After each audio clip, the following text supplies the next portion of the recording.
Perfeito. Bom, vamos falar agora sobre investimentos, outros, né, investimentos, porque investir em 2025, gente, pede estratégia, reavaliação, planejamento, depois de um ano que a gente viveu aí cheio de turbulências no mundo inteiro, né? Então, vamos contar agora, nesse minuto no Money Times, com uma entrevista ao vivo com o economista da Aware Investments, Fabrício Voit, que vai trazer dicas aí preciosas para a nossa audiência nessa tarde. Olá, bem-vindo, boa tarde para você.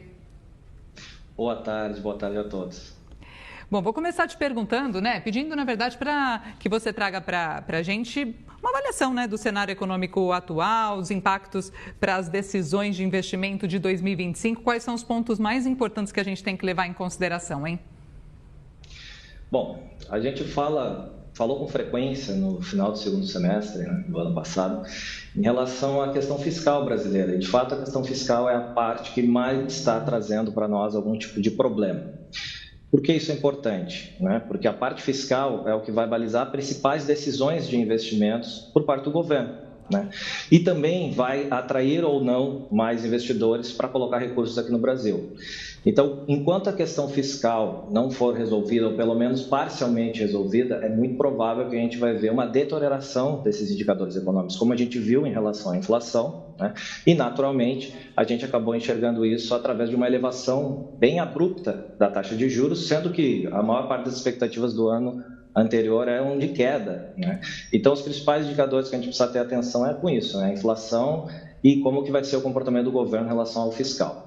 Fabrício, aqui é o Renan, muito boa tarde para você. Boa tarde, Renan. Boa tarde. Queria começar perguntando já sobre o elefante na sala, na verdade dois, né? Em relação ao dólar, comportamento do dólar nesse ano e também em relação ao Donald Trump, chegando à Casa Branca, como isso deve impactar os investimentos aí ao longo do ano e o que você sugere nessa trajetória aí de 2025? Perfeito. O dólar ainda vai ser impactado bastante, principalmente não só pelo Donald Trump, pela chegada dele, mas principalmente, como eu falei, pela questão fiscal brasileira, essa deterioração. A gente dificilmente vai enxergar um dólar, pelo menos no primeiro semestre, em valores inferiores a esses R$6 que nós estamos enxergando. Né? Há uma pressão contínua, né? E não só necessariamente de saída de capitais, mas uma saída de capitais principalmente até mesmo de residentes. Né? Muitos residentes estão optando por fazer investimentos fora do Brasil. E como eu estava vendo antes esse trechinho da participação, a inteligência artificial também rouba um pouco de recursos, né? Se nós imaginarmos que hoje todo mundo está utilizando a inteligência artificial, boa parte dela é comprada através de dólares fora do Brasil.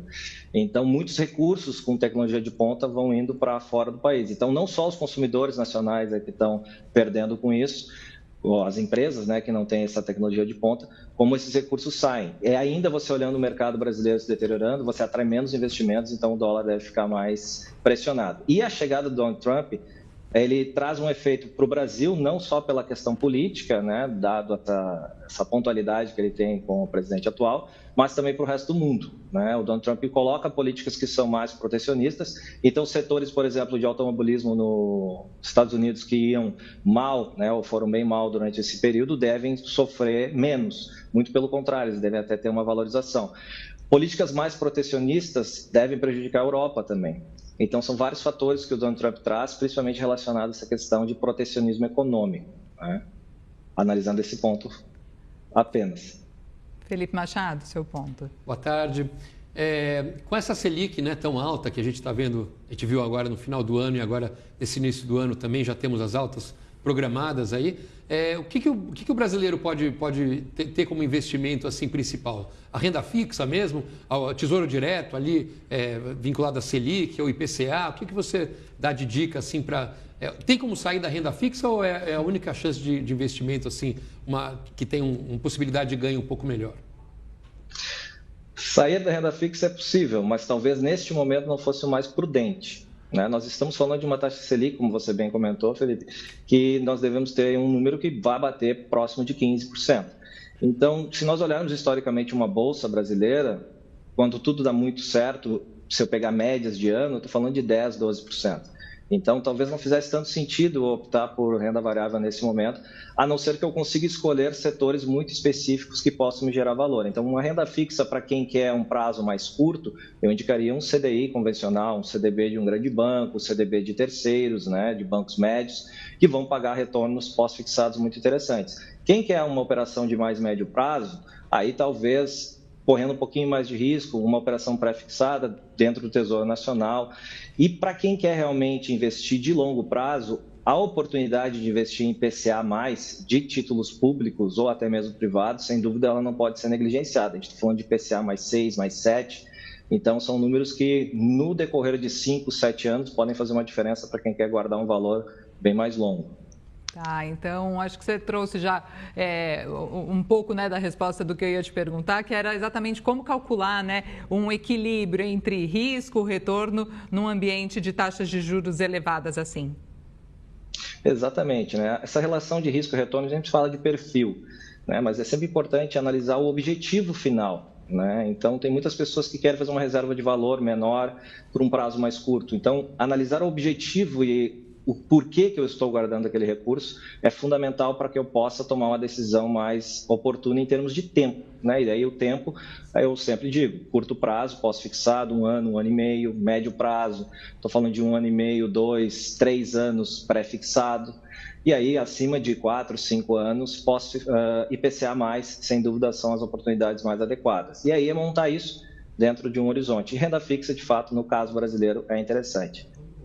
Agora, Fabrício, para aquele investidor brasileiro que quer se arriscar mais, quer olhar para o mundo, onde ele deveria mirar? Se a gente vê o mundo, né? Você tem a França com sérios problemas fiscais, você tem a Alemanha, tem eleição em fevereiro. Onde você indica o país, ou o lugar, ou a tendência no mundo que pode ser uma boa? Perfeito. Até vou puxar o gancho disso que você comentou, porque quando a gente fala para um investidor colocar dinheiro em renda variável, por exemplo, a gente fala, olha, renda variável brasileira você pode colocar, dificilmente a gente vai dizer qual o setor adequado, mas a gente pode dizer no macro que são setores que são dolarizados. Então, ações que tenham receitas em dólar, ou boa parte das suas receitas em dólares, faz sentido. E aí, quando eu falo que é para colocar em ações no Brasil que são dolarizadas, é que eu estou olhando para o mundo, né? E aí, quando eu olho para o mundo, a economia mais forte, que teve maior resiliência no ano passado, foi a americana. Só que a economia americana é mais robusta, o Donald Trump vai chegar com essas políticas mais protecionistas, então isso deve gerar bastante valor para as empresas. Só que quando eu olho para o resto do mundo, eu fico um pouco preso em relação a quais são as economias. Por exemplo, hoje nós vamos falar de investimentos, tirando os Estados Unidos, China pode ser uma boa opção, porque eles estão fazendo projetos principalmente em relação a consumo, reduzindo, estimulando o consumo, e lá o mercado consumidor é muito grande. Já quando eu falo da Europa, a Europa é muito mais limitada, por questões que você mesmo comentou, né, geopolíticas, mas que existem alguns países que podem ser interessantes. Por exemplo, Suíça é um país que poderia ser interessante para investir, tem empresas muito boas, Nestlé, por exemplo, e ela é bem resiliente. E setores para a Europa de saúde e defesa poderiam também fazer sentido. Então, eu ficaria mais com os Estados Unidos. Se eu quisesse arriscar um pouco mais, aí eu iria para uma China. E se eu quisesse realmente pincelar quais são os países mais adequados, aí eu iria para a Europa, principalmente pensando em Suíça e setores, então, de saúde e defesa que seriam mais adequados. Felipe Machado, sua pergunta. Fabrício, a gente viu, né, no final do ano as criptomoedas chegando a 100 mil dólares. Sabemos que o Donald Trump agora mudou de ideia, né? Agora as criptomoedas não são mais uma farsa, elas são realmente um investimento muito, muito interessante. Não se sabe porque ele virou o melhor amigo do Elon Musk, mas tudo bem. Queria que você desse a sua opinião sobre criptomoedas, né? A gente viu o Bitcoin, né, muito famoso, mas outras criptomoedas que você achasse interessante também. O que você acha desse investimento? Criptomoeda pode ser bem interessante como investimento alternativo, né? A gente sabe que tem uma valorização e uma desvalorização muito rápida. Dificilmente você vai poder fugir das criptomoedas mais consolidadas, como o próprio Bitcoin, como a Ethereum. Surgem com frequência novas criptomoedas, mas aí o interessante é você tentar buscar criptomoedas que tenham já, de certa forma, um peso. Infelizmente, ainda a criptomoeda sofre com muita especulação, né? E aí, quando a gente fala o próprio Elon Musk, que você citou, né, ele comentou sobre uma cripto lá específica, ela subiu 300%, 400%. Dogecoin, então, é um mercado muito Dogecoin. complicado, né? A Dogecoin, que ele manipula um pouco o valor da Dogecoin, né? Interessante. Exatamente. E essa manipulação são para moedas que são mais fracas. Fazendo paralelo com um mercado muito interessante, que é o mercado imobiliário, quando ele surgiu com mais força, né, os fundos imobiliários aqui mesmo no Brasil, ali por meados de 2011, 2012, eles eram cotados a mercado. Então, dependendo de um cotista, esse valor poderia subir ou descer, porque eram fundos muito pequenos. Então, levou muito tempo para esse mercado se consolidar da forma que está hoje. Então, a cripto, tirando essas criptos mais conhecidas, Bitcoin, Ethereum, que são operações mais longas, que já estão mais consolidadas, tem muito mais investidor ali dentro, essas outras é preciso ter muita atenção, tanto para o lado positivo, porque elas podem gerar um valor muito elevado, quanto para o lado negativo, porque elas podem perder valor, dependendo de um comentário específico de alguém. Isso, para investimento, para mim que sou economista, não é algo que faz tanto sentido por enquanto, pelo menos as que não são tão amplamente difundidas. Maravilha, quero agradecer demais a participação, as dicas muito práticas aqui, né, do Fabrício Voit, que é economista da Aware Investment. Muito obrigada pelo seu tempo, pelas suas informações. Volte sempre, Fabrício. Eu que lhe agradeço. Muito obrigado. Boa tarde a todos.